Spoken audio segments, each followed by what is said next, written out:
তোমরা সবাই কেমন আছো? আশা করি সবাই খুব ভালো আছো। দেখো আজকে বৃহস্পতিবার, আমার সকাল সকাল পুজো দেওয়া হয়ে গেছে। দেখো প্রথমে ঘর থেকে শুরু করি। দেখো বৃহস্পতিবার আমি ঘর বসিয়ে দিয়েছি, সকাল সকাল স্নান করে বাসি কাজ করে পুজো দিতে চলে এসেছি, কারণ আমি সব থেকে উঠে আগে পুজোটাই দিই। তো এই দেখো পুজোর ঘর বসিয়ে দিয়েছি। আর দেখো প্রতিটা ঠাকুরকে ভালো করে পয় পরিষ্কার করে ধুয়ে সিংহাসন মুছে একদম ঠাকুরকে সবাই সেবা দিয়ে দিয়েছি। সবাই ঠাকুরকে ফুল দিয়ে দিয়েছি।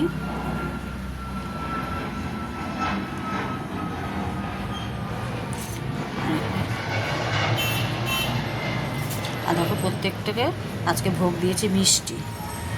আর এই দেখো গোপালকে তো দেখানো হয়নি, গোপুসোনাকে দেখো কত সুন্দর লাগছে জামাটা পরিয়ে। প্লিজ বলো তো কমেন্ট করে কীরকম লাগছে তোমাদের।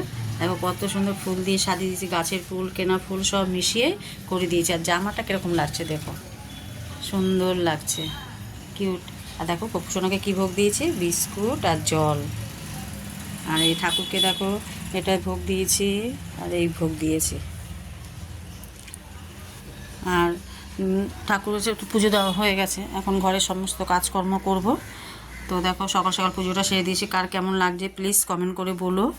আর ওই সাইড ঘরেও আমার একটা আছে, ঠাকুর আছে, দেখাচ্ছি তোমাদের।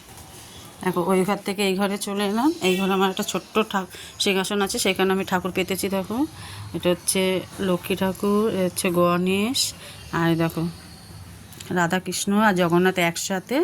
আর এটা হচ্ছে বজরংবলী, শ্রীরাম, আর এটা হচ্ছে শিবালয় পরিবার, শিব, গণেশ, কার্তিক আর মা। এটা হচ্ছে আমার ছোট্ট, এদের এখানে দেখো সবাইকে বোঁদে দিয়েছি।